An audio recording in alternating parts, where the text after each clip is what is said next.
사도행전 14장 21절에서 23절까지의 말씀입니다. 14장 21절에서 23절까지의 말씀, 다 같이 우리 한 목소리로 함께 합독하시겠습니다. 시작. 그들은 그 도시에서 복음을 전한 뒤 많은 제자들을 얻게 됐습니다. 그러고 나서 루스드로와 이고니온과 안디옥으로 되돌아가 제자들의 마음을 강하게 하고 늘 믿음에 머물러 있도록 격려해 주었습니다. 또 우리가 하나님 나라에 들어가려면 우리가 마땅히 많은 고난을 겪어야 한다라고 말했습니다. 바울과 바나바는 제자들을 위해 각 교회마다 장로들을 세워 기도하고 금식하며 자신들이 믿는 주께 그들을 부탁했습니다. 아멘. 오늘 설교는 우리 서빙고에서 사역하는 이진희 목사님이 나오셔서 하나님 나라에 들어가려면 라는 제목으로 말씀을 나눠 주시겠습니다. 우리 이진희 목사님 나오실 때 격려와 환영의 박수로 맞이해 주시면 감사하겠습니다.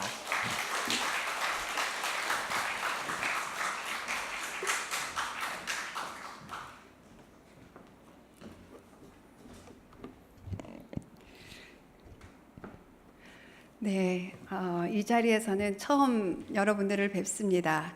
저는 2005년부터 2007년까지 영통의 수원온누리교회에 있을 때 제가 그곳에서 사역을 하다가 신학으로 부르심을 받고 또 신학을 하고 또 계속 서빙고에서 사역을 하다가 제가 횟수를 따져봤더니 약 11년 만에 다시 수원온누리교회로 이렇게 와서 말씀을 전하게 되었습니다.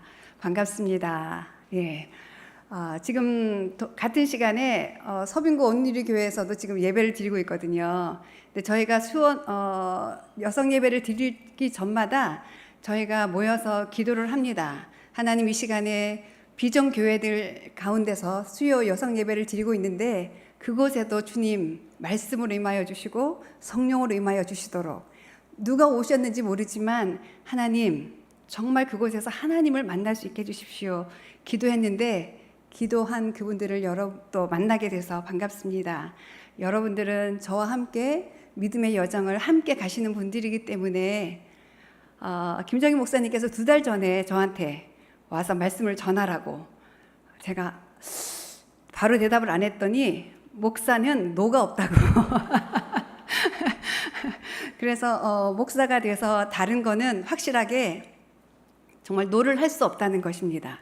그리고 알 수 없는 무엇인가, 정말 교회를 향해서 하나님이 나를 어떻게 쓰실 것인지에 대한 이렇게 어떻게 보면 완전 무장을 하고 이렇게 기다리고 있는 그 마음을 저는 요즘 많이 느끼고 있습니다.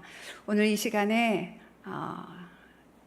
하나님께서 저를 통해서 선포하시는 그 말씀을 통해서 다시 한번 복음의 능력, 또 하나님의 나라 안에 거하는 삶, 여러분들이 다시 한번 확인하고 정말 주님이 주시는 기쁨을 함께 누리기를 원합니다. 제가 잠시 기도하겠습니다. 사랑하는 하나님, 우리 한 사람 한 사람 주님을 알지도 못했고 주님을 부르지도 못했고 무엇보다 우리가 죄인인지도 모르는 상태에서 우리가 원하는 삶을 살기 위하여 끊임없이 달려가고 있을 때 주님이 먼저 찾아오셔서, 주님, 우리를 얼마나 사랑하시는지 그 마음을 깨닫게 하여 주셔서 믿음을 갖게 하시고 그 믿음으로 말미암아 하나님의 자녀가 되게 하시고 무엇보다 하나님의 백성으로 주님 살아갈 수 있는 그 은혜를 주신 것을 감사합니다.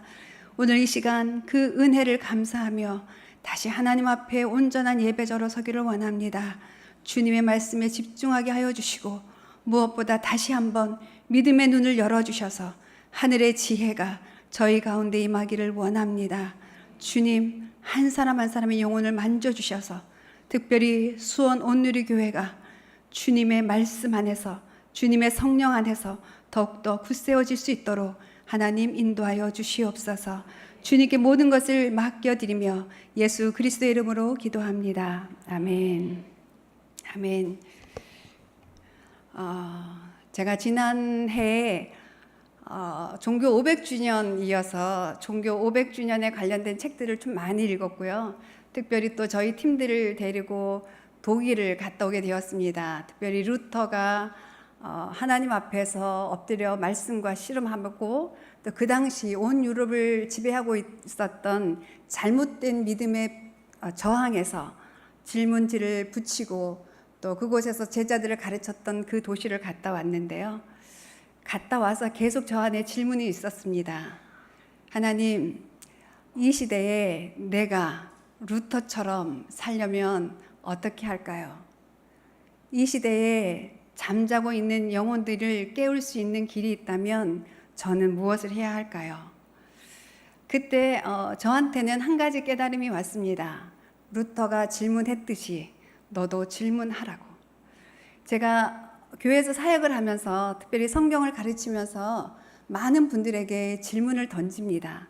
그런데 특별히 여성들은 질문하지 않고 그냥 성경을 이렇게 받아들여요. 그러니까 다시 성경을 질문을 하면 생각해보지 않았는데요 라고 얘기하는 경우가 참 많이 있었습니다. 그래서 저는 더 많이 우리 팀들을 데리고 질문을 던지기 시작했습니다. 같이 종교개혁 관련된 책들을 읽고 질문을 던졌습니다. 이렇게 말이죠. 여러분은 정말 예수 그리스도가 복음인 줄 정말 복음으로 받아들이고 있냐고. 여러분들은 정말 기쁜 소식을 들은 자로서 기쁘게 살아가고 있냐고. 예수 그리스도가 십자가에서 죄의 권세를 끊어주셨다고 그랬는데 정말 죄로부터 자유하면서 살고 있냐고.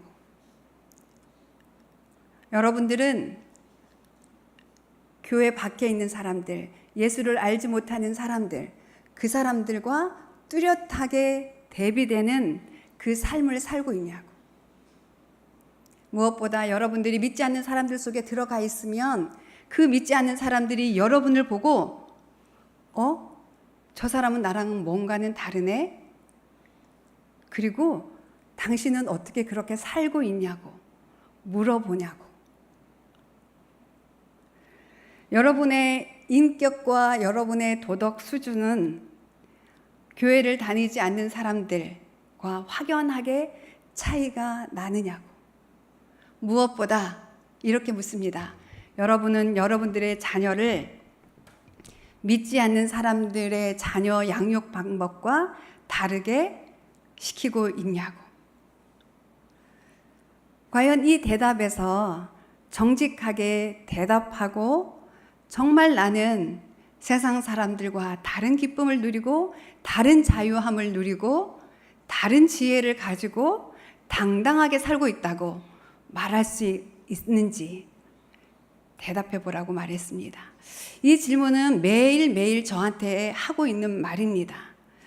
제가 신학교를 가게 된 이유는요, 수원 온누리교회 사역을 하면서 어느 날 저희 순에 있는 권사님이 제가 상담 공부를 해보려고 합니다 라고 했더니 상담을 하지 말고 MDB 과정을 하라는 거예요. MDB 과정이라는 말도 너무 낯설었지만 그 권사님의 말이 제 마음에서 떠나지 않고 계속 저를 생각하고 또 생각하게 했습니다. 그 권사님이 이렇게 얘기하시는 거예요. 교회를 사랑하잖아요. 교회를 정말 사랑하고 교회를 섬기고 싶으면 내가 상담 공부를 해봤는데 이왕이면 목사로서 섬기는 게 더 좋을 것 같아요 라고 저한테 얘기해 주셨어요. 이미 공부를 하려고 작정을 했었기 때문에 그 말이 가볍게 느껴지지 않았습니다. 그래서 1년 정도 기도를 했습니다. 묻고 또 묻고 기도했습니다. 어느 날은 이렇게 기도했죠. 나는 사람들 앞에서 초등학교 때부터 대학교 때까지 손을 들고 질문해 본 적이 없습니다. 부끄러워서. 손만 들면 이미 가슴은 뛰어가지고 숨이 벅차서 사람들 앞에 선다는 것은 저한테는 수치고 공포였기 때문에 목사로서 사람들 앞에서 말을 한다는 그 자체가 좋은 걸 가르치고 뭐 어떤 거를 떠나서 사람들 앞에 선다는 자체에 대한 공포심이 있었기 때문에 너무너무 두려웠어요. 그런데 그 마음을 버릴 수가 없었던 것이죠. 그래서 하나님 앞에 이렇게 물었습니다. 하나님, 제가 정말 신학을 해야 된다면 한 100번쯤 들려주세요. 이 사람 저 사람 해서 한 100번 정도. 제가 도저히 셀 수 없을 정도가 되면 그러면 하나님의 부르심이라고 믿을게요. 근데 정말로 놀라운 거는 많은 분들이 또 물어보시기도 하셨고요. 순예배 때마다 격려해 주셨고, 특별히 저희 남편이 한 50여 번을 채운 것 같아요.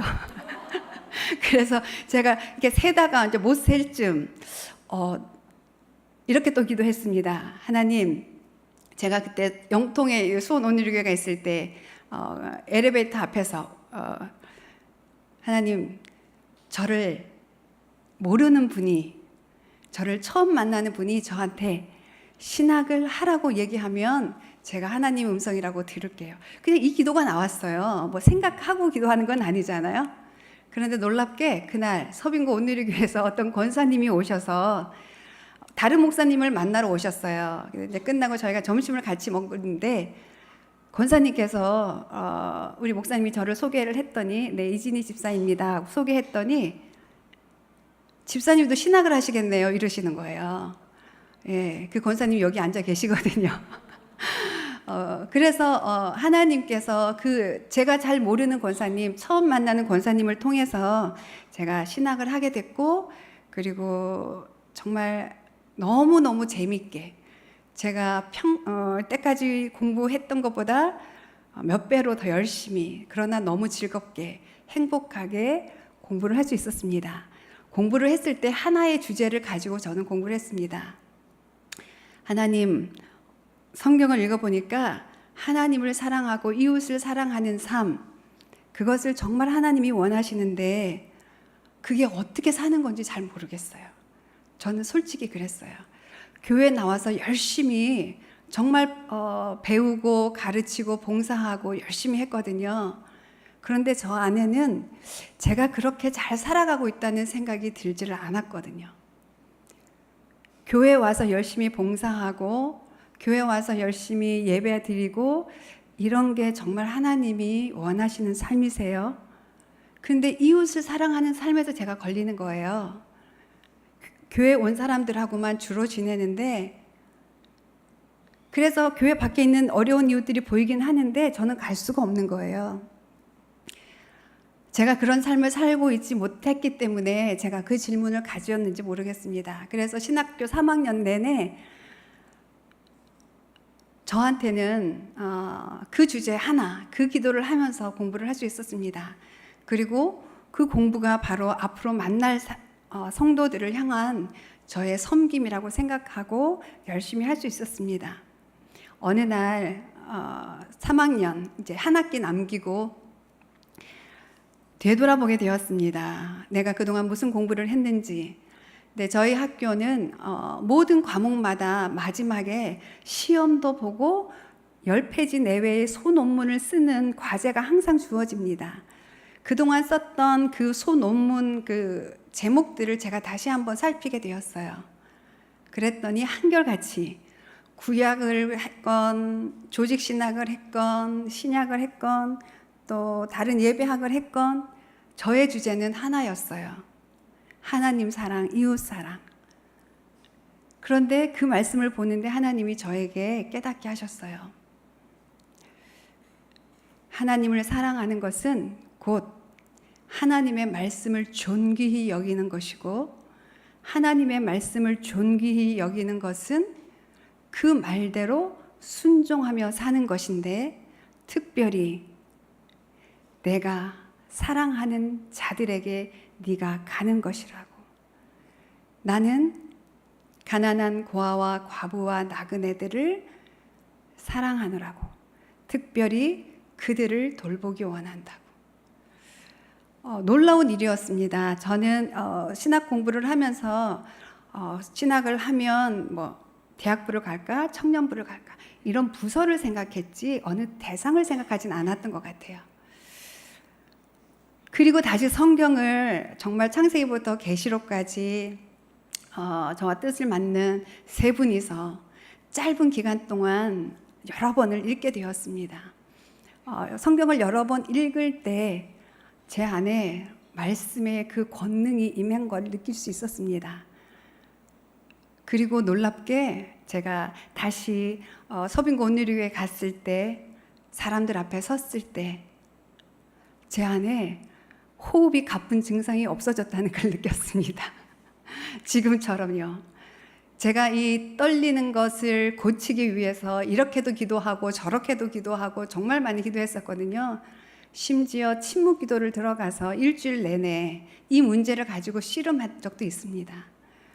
그런데 하나님을 사랑하고 그분의 말씀이 얼마나 권능이 있는지, 그 말씀이 나를 얼마나 뜨겁게 하고 있는지를 제가 경험하고 나서는 사람들 앞에 서는 것이 두려움이 아니라 사랑이었습니다. 이 사랑을 전하고 싶은 마음이 저의 그 두려움을 이기게 한 것입니다. 그랬던 수원 온누리교회입니다. 다시 돌아왔습니다. 어쩌면 짧은 이 시간이지만 오늘 제가 전해드릴 말씀은 다시 돌아가게 하시는 하나님, 하나님의 나라를 보게 하시는 하나님, 그 말씀을 여러분들하고 좀 더 깊이 나누려고 합니다. 한번 저희가 조금 전에 읽었던 사도행전 14장 22절 말씀 저희가 함께 같이 읽겠습니다. 저는 개역개정으로 가져왔는데요. 자막이 개역개정으로 준비되었나요?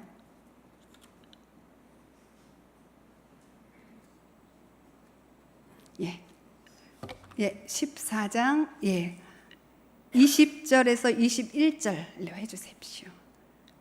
20절, 21절 우리 함께 읽겠습니다. 시작. 제자들이 둘러섰을 때에 바울이 일어나 그 성에 들어갔다가 이튿날 바나바와 함께 더베로 가서 복음을 그 성에서 전하여 많은 사람을 제자로 삼고 루스드라와 이고니온과 안디옥으로 돌아가서 우리나라 지명이 아닌 낯선 지명들이 몇 개가 나옵니다. 더베라는 곳도 나왔고 루스드라라는 곳도 나왔고 이고니온, 비시디아, 안디옥이라고 하는 지명이 나왔는데요. 중요한 것은 맨 마지막에 돌아갔다라는 것입니다. 한번 바울의 1차 전도 여행 그 지도가 있으시면 한번 보여주시겠습니까? 네. 바울이 처음 떠났던 곳은 시리아 쪽에 있는 안디옥입니다. 자, 그곳에서 키프로스 섬을 지나서 밤빌리아를 지나서 여러분들이 보시면 비시디아, 안디옥, 이고니온, 루스드라, 더베, 그죠? 보이시죠? 더베를 찾으셨죠? 그 더베까지 1차 여행을 쭉 하고 있었습니다. 이제 바울이 가야 할 곳은 원래 출발했던 시리아 안디옥 교회였습니다. 그러자면 육로를 통해서 바로 가면 아주 빠릅니다. 그런데 바울은 이 지점에서 다시 되돌아갑니다. 다시 되돌아가는데 그동안 머물렀던 도시들, 그동안 복음을 전했던 그 도시들로 다시 되돌아갑니다. 그런데 그 도시들은요, 어떤 도시들이었냐면 제일 먼저 그 더베에서 돌아갔던 루스드라라고 하는 도시는 사도행전 14장 8절에서 20절까지 기록되어 있는데요. 태어나면서부터 한 번도 걸어보지 못한 안진뱅이를 사도 바울이 고쳤습니다. 동행은 바나바였죠. 그랬더니 사람들이 신이 우리 가운데 임했노라고, 신이라고 추앙을 하는 사건이 벌어졌습니다. 바나바는 제우스라고 추앙을 했고요. 바울은 헤르메스라고 칭송을 했습니다. 물론 이것에 대하여 바울은 단호하게 그들을 꾸짖습니다. 그런데 이렇게 신이라고 추앙하던 이 루스드라 사람들이 한순간에 돌변해서 바울을 돌로 쳐 죽입니다.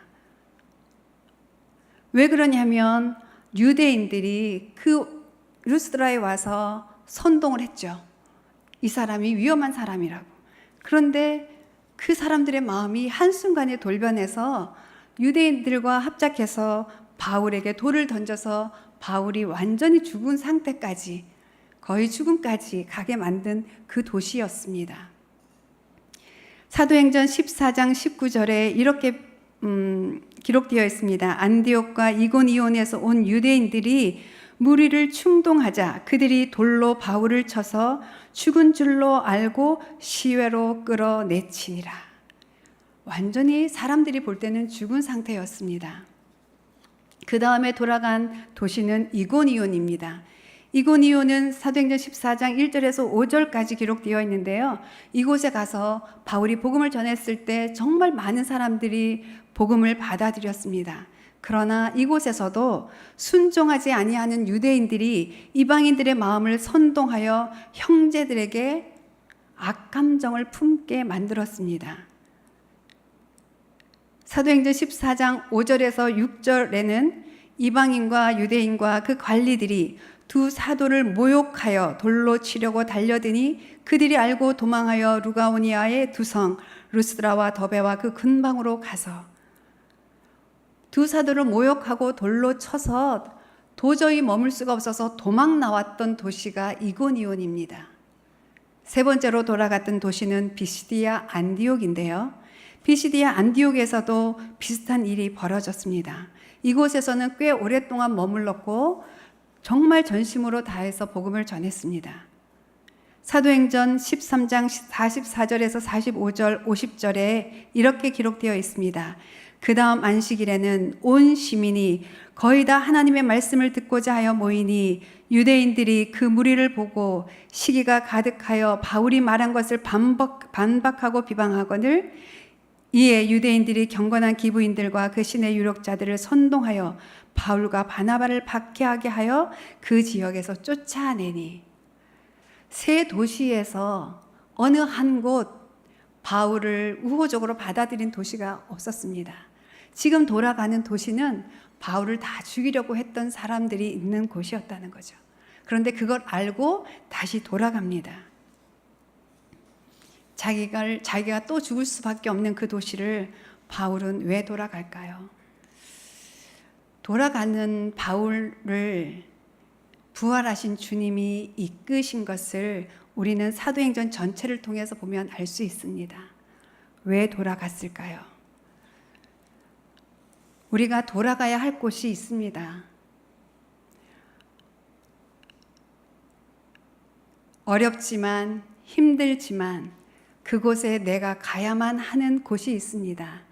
어렵지만 힘들지만 나를 반겨주지 않지만 내가 찾아가야 할 사람들이 있습니다.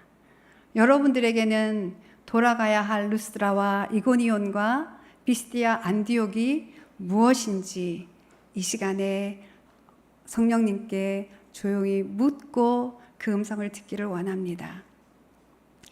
저는 아까 말씀드린 것처럼 신학을 할 때 이미 하나님 앞에 목회자로 부르심인 줄 알고 제가 신학을 했고 또 전도사로 사역을 했습니다.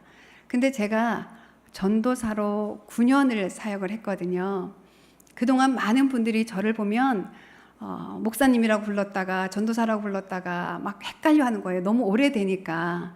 그리고 어떤 분들이 왜 안수를 안 받느냐고 늘 이렇게 이야기하세요.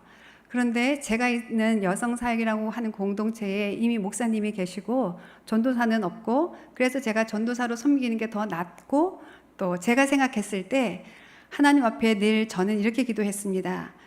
하나님, 제가 항상 좁은 길을 선택할 수 있게 해주십시오. 하나님, 사람들이 선택하지 않은 길을 제가 선택할 수 있도록 하나님 인도해 주십시오. 라고 기도했기 때문에 저는 전도사가 저한테 하나님이 보내신 자리라고 믿었습니다. 그곳에서 똑같이 가르칠 수 있었고 똑같이 성도들과 함께 봉사할 수 있었기 때문에 저는 너무 만족했어요. 그런데 9년이라는 시간 동안 제 안에 이런 마음이 들어왔습니다. 아, 전도사로 끝까지 해도 좋겠다. 그냥 전도사 하다가 나중에 내려놓게 되면 다시 일반 평신도로서 교회를 섬겨야지. 이런 마음이 오랫동안 있었던 것 같습니다. 그래서 제가 생각하지 못하고 있었을 때 다시 저한테 목사 안수를 받으라고 하는 그 음성이 들리기 시작했어요. 제일 처음에 들릴 때는 언제였냐면 제 여동생이 재작년에 유방암이 걸렸는데 유방을 다 절제해야만 했습니다. 그런데 그 수술을 하고 3개월 뒤에 다시 위암이 발견이 됐어요. 제가 사랑하는 여동생 막내 그 아이랑 같이 처음 유방암이라는 진단을 받는 자리에도 제가 있었지만 조금 놀라기는 했지만 눈물을 흘리거나 그러진 않았어요. 그래서 그 아이하고 같이 그 시간을 보내면서 어쨌든 간에 수술까지 갔는데 3개월 뒤에 그 아이가 혼자 병원에 가서 진단을 받고 병원 복도에 앉아 있는데 제가 이제 뒤늦게 갔죠. 그 여동생을 보는 순간 또 왜 그 기도가 나왔는지 모르겠습니다. 하나님, 제가 목사 안수 받을게요 라는 기도가 저도 모르게 터져 나왔습니다. 왠지 제가 중요한 걸 감추고 있었던 것 같이 마치 이것까지 다 내놓아야 된다는 생각이 들었던 것 같습니다. 동생이 아픈 중에도 또 제가 말하지 않았는데 언니 목사 안수를 좀 받으면 좋겠어 라고 얘기를 하는 것이었습니다. 그래서 또 저는 또 1년 동안 또 기도했죠. 아까 기도했던 것처럼 하나님 100% 확신이 있을 때 저는 목사라는 직임을 받겠습니다. 왜냐하면 한국이라는 이 가부장적 사회에서 서열 문화에서 목사가 돼서 받지 않아야 될 높임을 받는 것이 저는 두렵습니다. 전도사는 어차피 섬기는 자리고 어차피 교회 가장 낮은 자리이기 때문에 누가 뭐라고 그래도 저는 상관이 없지만 혹시나 목사가 돼서 섬김을 받다가 누군가 인정하지 않을 때 제가 또 넘어질까 봐, 또 제가 목사라고 하는 것 때문에 다른 분들이 실족할까 봐 참 여러 가지 걱정이 참 많았었기 때문에 제가 주저하면서 하나님께 100%의 확신을 구했습니다. 많은 말씀들을 주셨고 많은 사람들을 통해서 얘기하셨습니다. 다시 되돌아가 봤어요. 하나님, 제가 신학을 할 때 이미 하나님께서 목회로 부르셨다는 걸 알면서도 어쨌든 그 전도사로 그 자리에 만족하고 있었는데 제가 왜 이렇게 목사를 자꾸 이렇게 또 묻고 하는지. 근데 놀랍게도 제 안에 그게 숨어 있었습니다.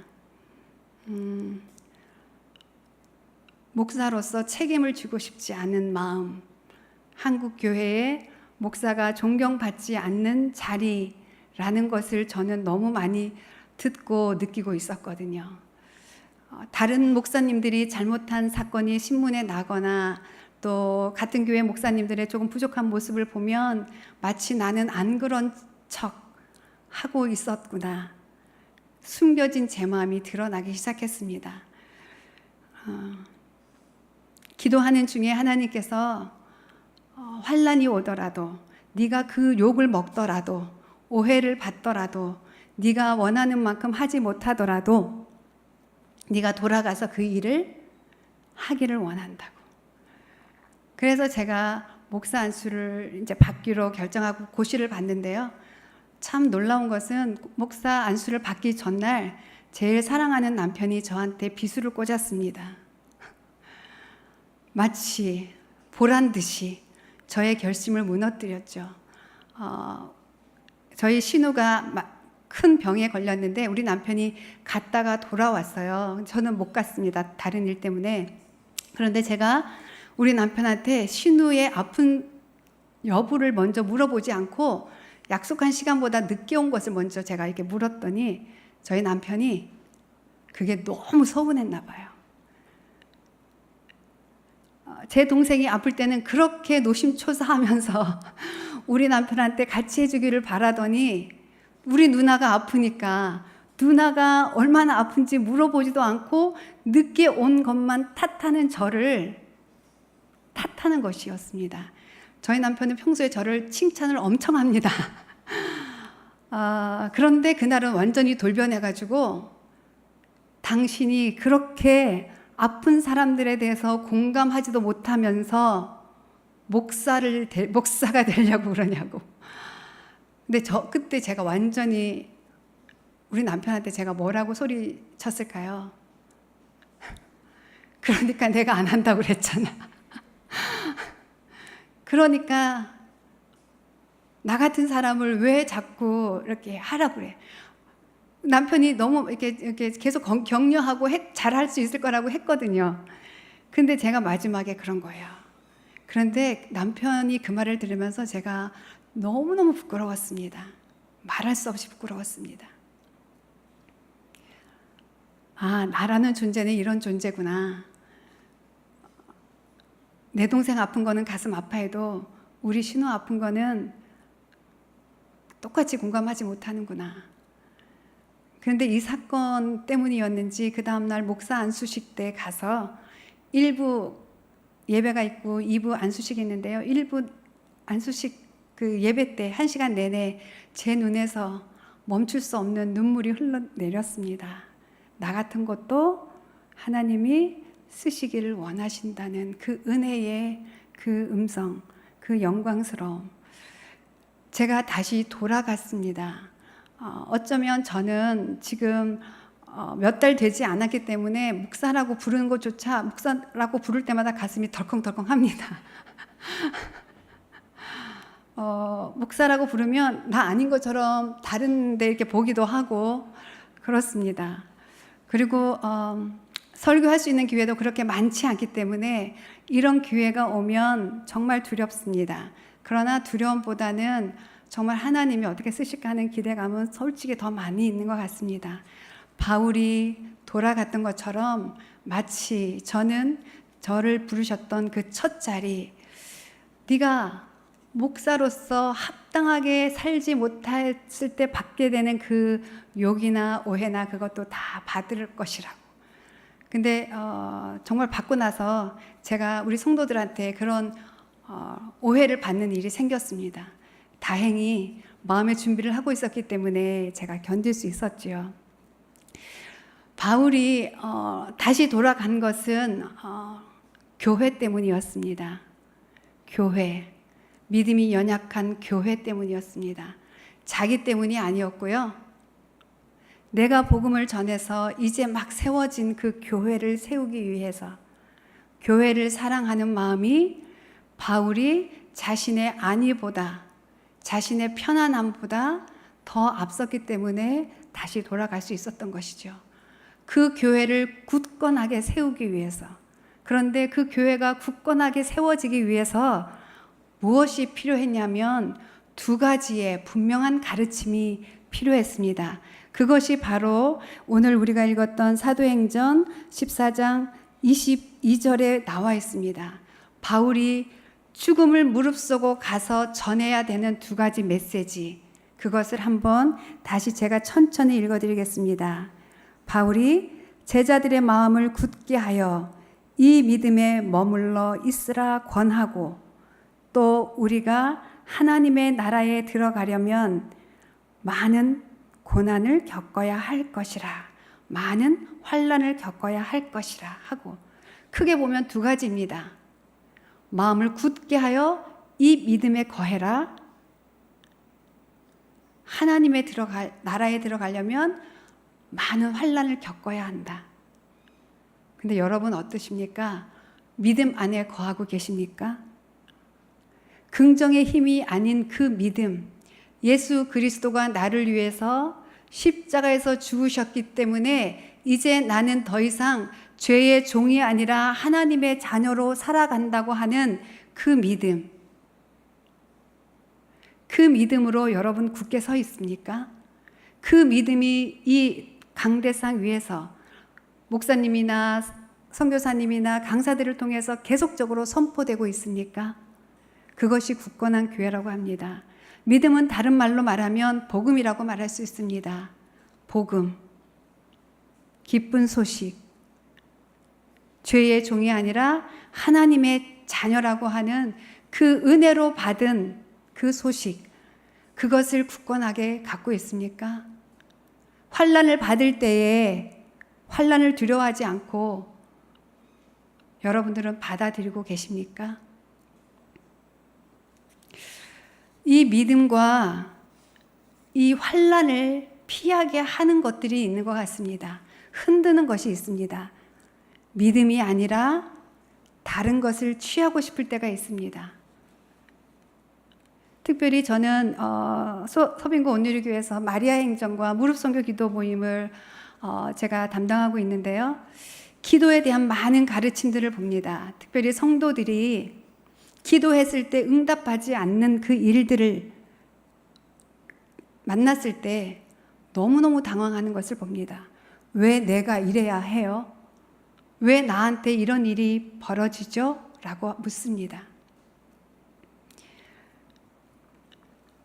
왜 믿음이 흔들리고 왜 환난을 피하고 싶을까요? 왜 우리 자녀들에게 성공하는 지름길을 알면 바로 그 길로 달려갈까요? 유명한 과외 강사에게 달려가고 옆집 엄마에게 귀 기울일까요? 왜 우리는 하나님이 우리 자녀를 잘 양육시켜 주실 것을 믿지 못할까요? 여러분들은 혹시 지난 마리아 행전 큰 모임 때 서빙고에서 진행된 그 마리아 행전 때 오셨던 강사분들을 기억하시는지 모르겠습니다. 김명길 총장님의 사모님 김영애 사모님, 그리고 교통사고로 화상을 당해서 얼굴이 흉터 자국으로 완전히 되어 있는 이지선 자매, 그리고 탈북한 김성근 목사님, 이 세 분이 오셔서 지난번에 간증을 해주셨는데요. 그분들을 보면서 여러분들은 어떠셨어요? 아니, 저렇게 잘 믿는데 왜 남편은 췌장암에 걸렸고 췌장암이 또 낫는다고 그러더니 또 재발을 했고, 재발한 중에 그 아버지를 간병하던 딸이 왜 죽어야만 했는지,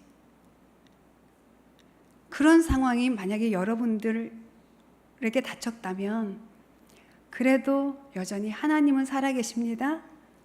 나는 부활의 주님을 믿습니다. 그렇게 고백하실 수 있으신가요? 그날 김영애 사모님이 간증을 하고 내려오셨는데 먼저 아시던 권사님들이 뒤늦게 그 소식을 듣고 막 따라 나온 거예요. 그랬더니 어떤 권사님이 막 우시는 거예요. 너무 불쌍하게. 그런데 김영애 권사님은 눈물을 흘리지 않으시고 됐다고 너무 초연하게 얘기하시는 거예요. 이지선 자매도 말합니다. 나는 여러 번의 수술을 하면 기도했기 때문에 이 화상당한 얼굴이 예전처럼 깨끗한 얼굴로 돌아갈 줄 알았다고. 그런데 지금 여전히 흉터 자국이 많이 남아있다고. 저는 지금 여기 뼈두룩지가 났는데요. 우리 여자는 얼굴에 뼈두룩지 하나만 나도 거울을 볼 때 속상합니다. 그런데 이지선 자매님은 온 얼굴이 흉터 자국이에요. 그날 이지선 자매가 간증하고 나가는데 또 어떤 분이 달려오셨어요. 내가 좋은데 소개시켜 주겠다고. 얼굴 깨끗하게 치료할 수 있는 데 있다고. 기도에 능력이 있는 사람을 알고 있다고. 우리는 여전히 불쌍하게 바라봅니다. 그 상태가 그가 기쁨의 자리, 자유를 누리는 자리라는 것을 인정하지 못합니다. 왜냐하면 우리 안에는 세상의 신이 여전히 하나님처럼 같이 자리를 하고 있기 때문이에요. 고린도후서 4장 4절 이런 말씀이 있습니다. 같이 읽을까요? 시작. 그 중에 이 세상의 신이 믿지 아니하는 자들의 마음을 혼미하게 하여 그리스도의 영광의 복음의 광채가 비치지 못하게 함이니 그리스도는 하나님의 형상이니라. 이 세상의 신이 믿지 아니하는 자들의 마음을 혼미하게 한다고 그랬는데, 이 세상의 신이 믿는 사람들의 마음도 혼미하게 합니다.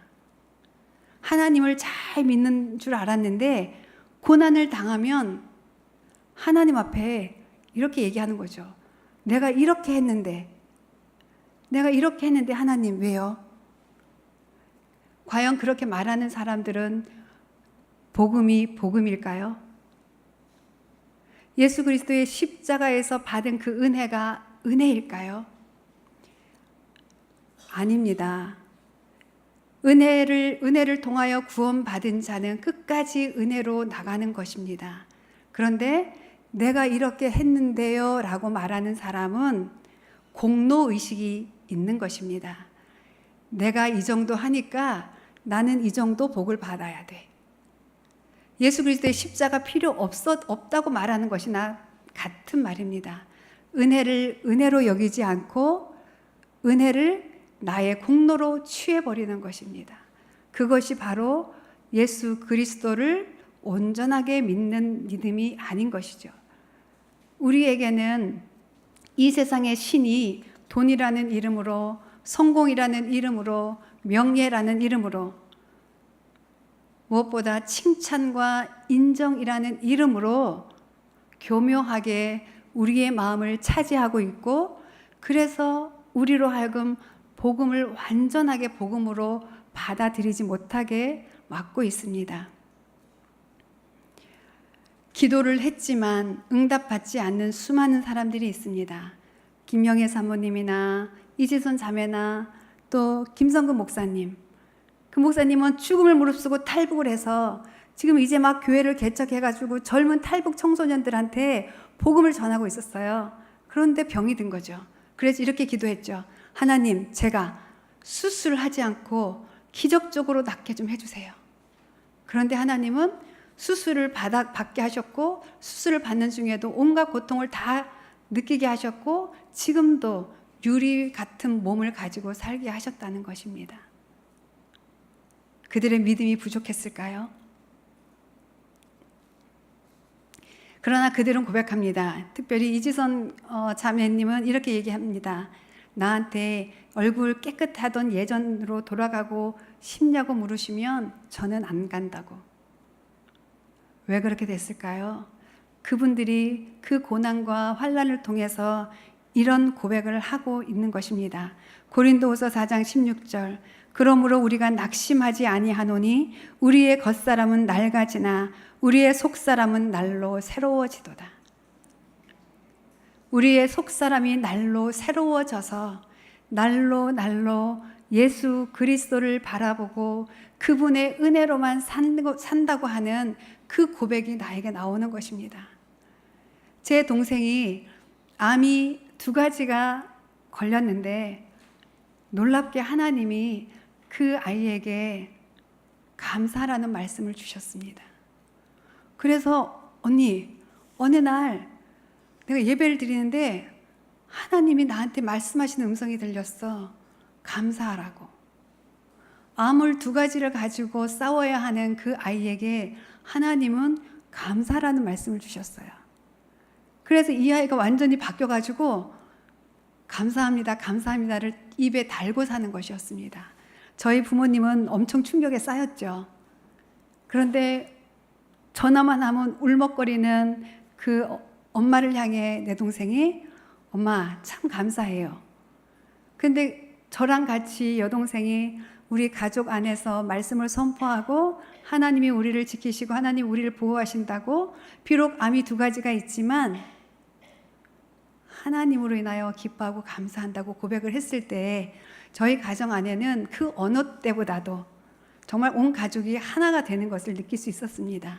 여전히 동생은 암과 싸우고 매달 병원에 가서 하루 종일 검사를 받는 일들이 반복되고 있지만 입술의 고백은 바뀌어지지 않아요. 제가 늘 여동생한테 그랬거든요. 아유, 저렇게 이기적이던 아이가 이제는 온 가정에서 누구보다 사랑을 제일 많이 하는 아이로 바뀌었다고. 속사람이 날로 새로워지고 있는 것을 봅니다. 그런데 제가 기도 모임을 하면서 교회 안에서 또 하나의 우상을 발견한 것이 있습니다. 특별히 교회 다니는 사람들에게 있는 우상이죠. 선한 행위. 선한 행위 속에 기도도 들어가 있는 것 같습니다. 기도가 여러분들 우상이 되지 않게 해주십시오. 기도는 우리가 은혜로 하는 것이고 응답도 은혜로 받는 것입니다. 갈라디아서 2장 16절 이런 말씀이 있습니다. 사람이 의롭게 되는 것은 율법의 행위로 말미암음이 아니요 오직 예수 그리스도를 믿음으로 말미암는 줄 알므로 우리도 그리스도 예수를 믿나니 이는 우리가 율법의 행위로서가 아니고 그리스도를 믿음으로써 의롭다 함을 얻으려 함이라. 율법의 행위로서는 의롭다 함을 얻을 육체가 없느니라. 아무리 열심히 교회 나와서 예배를 드리고 어쩌면 아무리 열심히 기도를 해도 그리스도의 십자가를 은혜로 받아들이지 않는다면 여러분은 하나님의 나라 안에 거하는 것이 아닙니다. 고린도전서 6장 9절에는 불의한 자가 하나님의 나라를 유업으로 받지 못할 줄을 알지 못하느냐 미혹을 받지 말라. 음행하는 자나 우상 숭배하는 자나 간음하는 자나 탐색하는 자나 남색하는 자나 도적이나 탐욕을 부리는 자나 술 취하는 자나 모욕하는 자나 속여 빼앗는 자들은 하나님의 나라를 유업으로 받지 못하리라.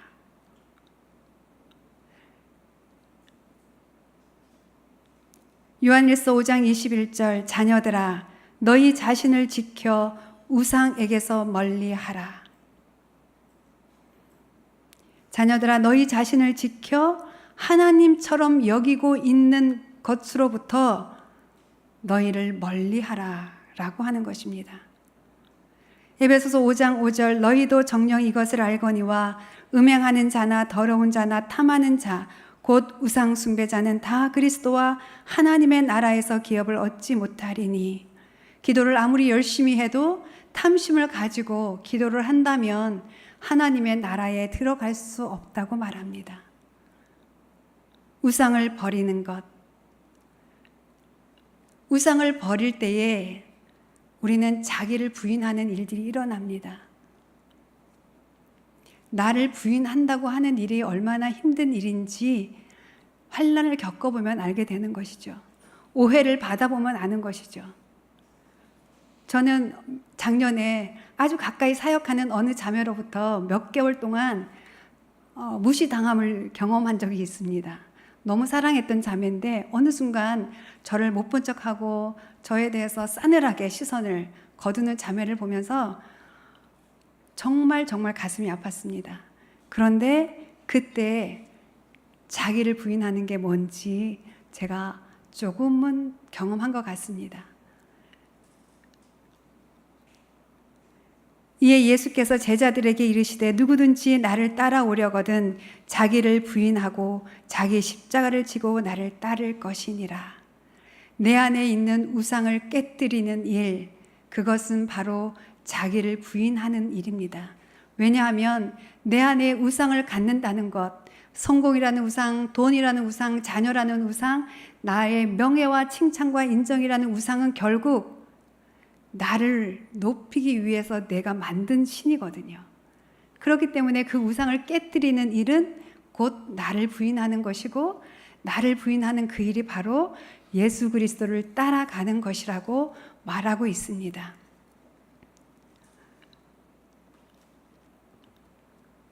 사도 바울이 다시 돌아가서 이렇게 믿음으로 굳세게 할 수 있었던 것은 바로 이 메시지를 전하고 싶어서입니다. 그런데 이 메시지를 전할 때에 그에게는 두려움이 있었고 그에게는 환난이 예고되어 있었지만 갑니다. 왜냐하면 죽었다가 살아나는 부활의 경험을 했기 때문입니다. 왜냐하면 다메섹 도상에 가는 도중에 부활하신 예수님을 만났기 때문입니다. 결국 우리가 부활하신 예수님을 만났을 때 우리는 우리 안에 있는 거짓된 신들을 깨뜨릴 수 있고 우리는 비로소 하나님의 나라에 거할 수 있게 된다고 믿습니다. 하나님의 나라에 들어가려면 많은 환난을 겪어야 한다라는 말씀 두렵지 않으신가요? 하나님의 나라에 들어가려면 암도 걸려야 되고 자녀도 원할 때 원하는 곳으로 학교를 가지 못하고 그런 일이 벌어진다면 하나님을 잘 믿다가, 근데 놀랍게 마태복음 5장 10절에서 12절 이런 말씀을 예수님이 하시죠. 의를 위하여 박해를 받은 자는 복이 있나니 천국이 그들의 것임이라. 나로 말미암아 너희를 욕하고 박해하고 거짓으로 너희를 거슬러 모든 악한 말을 할 때에는 너희에게 복이 있나니 기뻐하고 즐거워하라. 하늘에서 너희의 상이 큼이라. 너희 전에 있던 선지자들도 이같이 박해하였느니라. 복입니다. 하나님을 잘 믿다가 어려운 일을 당하는 것 복입니다. 하나님을 잘 믿다가 예수 그리스도의 십자가로 통하여 받은 그 은혜를 누리며 살다가 오해를 받으면 복입니다. 자녀가 내 말대로 하지 않는 것 복이라고 합니다. 왜냐하면 여러분들이 부인되어지는 놀라운 일들이 일어날 것이기 때문입니다. 바울은 교회를 사랑했습니다. 그 교회를 사랑하는 것 때문에 다시 돌아갈 수 있었습니다. 그런 바울이 교회를 향하여서 이렇게 기도합니다. 이 기도가 여러분들의 기도가 되기를 원합니다. 이 기도가 저의 기도이기도 합니다. 여러분들이 마리아행전을 끝나면서 기도책자를 받으셨을 것입니다. 저희 마리아행전 팀은 지금 매일 저녁 10시마다 기도를 하고 있습니다.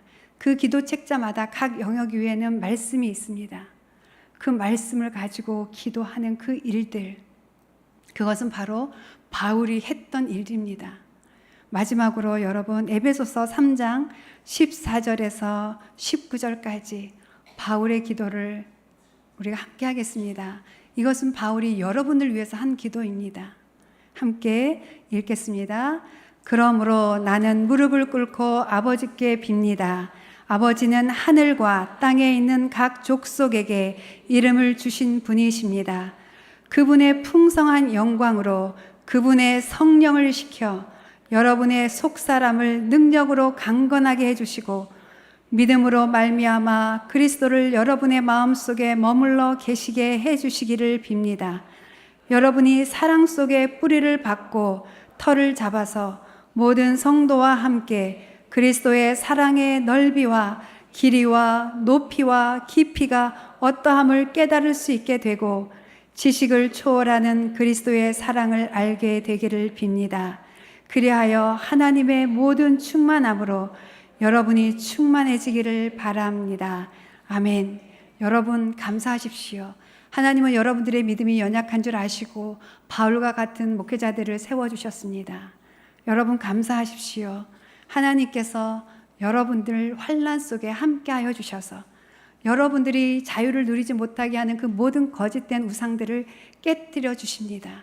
그래서 여러분들이 진정으로 복음이 되어서 하나님의 은혜에 붙들림 된 자로 살아갈 때 여러분들이 속한 교회가 더욱더 견고해지실 것입니다. 하나님은 우리 가운데서 역사하시는 능력을 따라 우리가 구하거나 생각하는 것 이상으로 더욱 넘치게 주시는 분이십니다. 하나님은 교회 안에서와 그리스도 예수 안에서 영광을 우리에게 영원토록 주십니다. 영원한 생명을 주신 그분이 여러분들을 영원토록 지키실 것입니다. 이 시간 우리 함께 찬양하겠습니다. 주 앞에 엎드려 경배합니다. 오직 주께 주 경배합니다. 다른 신 아닌 오직 주께